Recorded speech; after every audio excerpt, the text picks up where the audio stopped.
عليك القرآن لتشقى إلا تذكرة لمن يخشى تنزيلا ممن خلق الأرض والسماوات العلى. اس لیے نبی علیہ السلام فرمایا تھا نا، اگر میں بخاری میں آتا ہے نا، اگر میں تمہیں کہوں کہ اس پہاڑ کے پیچھے سے کوئی فوج تم پہ حملہ آور ہونے، ان کا بالکل، ان کا پھر میں ہی تمہیں بتا رہا ہوں کہ تمہیں مار کے اپنے رب کے حضور پیش ہونا ہے، تو ماننے سے انکار کر دیا.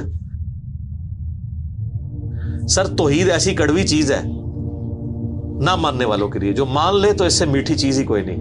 یہ اتنی میٹھی ہے کہ انسان جان دے دیتا ہے اس کے لیے، اس کی مٹھاس سے روگردانی نہیں کر سکتا. اور کڑوی اتنی ہے نہ ماننے والے کے لیے کہ وہ شخص جو 40 سال تک کسی کی آنکھوں کا تارا ہو اور وہ اس معاشرے کا سب سے بہترین آدمی ہو، وہ صرف ایک لا الہ الا اللہ بول دے تو اس کے جانی دشمن بن جاتے ہیں. یہاں بھی لوگ کہتے ہیں نا جناب میٹھی میٹھی باتیں کریں لوگ ساتھ دیں گے. سر میٹھی میٹھی باتوں پہ اگر لوگ آپ کا ساتھ دے رہے ہیں تو یہ پھر محمد رسول اللہ کی دعوت نہیں ہے صلی اللہ علیہ وآلہ وسلم.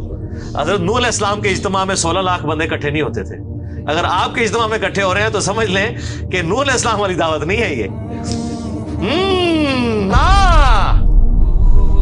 وہ میرے بارے میں کہتے ہیں اس کو تو مسجد میں امام بھی نہ رکھے. سر بالکل نہ رکھے. سر رسول اللہ صلی اللہ علیہ وسلم بھی دنیا میں تشریف لے آئے اور جس رسول کا آپ کو تعارف کروایا گیا ہے وہ تو جو کوالٹیز آپ کو بتائی گئی ہیں وہ تو سب چیزوں سے انکار کریں گے. وہ تو پہلے آگے مزار توڑوائیں گے. تو آپ نے تو ان کو بھی نہیں، نبی صلی اللہ علیہ وسلم کو اگر اللہ کی غیبی مدد حاصل نہ ہو تو آپ نے ان کے ساتھ بھی وہی کرنا ہے جو حضرت عیسیٰ کے ساتھ کیا تھا یہودیوں نے، اور اللہ نے ان کو جان بچا کے زندہ اوپر اٹھایا. سر یہ بات ہی بہت کڑوی ہے.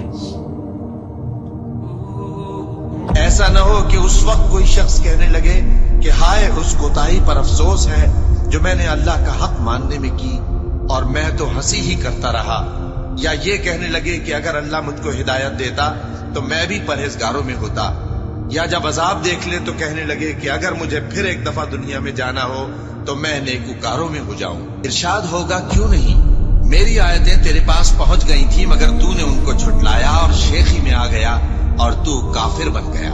اور اے مخاطب، جن لوگوں نے اللہ پر جھوٹ بولا تم قیامت کے دن دیکھو گے کہ ان کے چہرے سیاہ ہو رہے ہوں گے.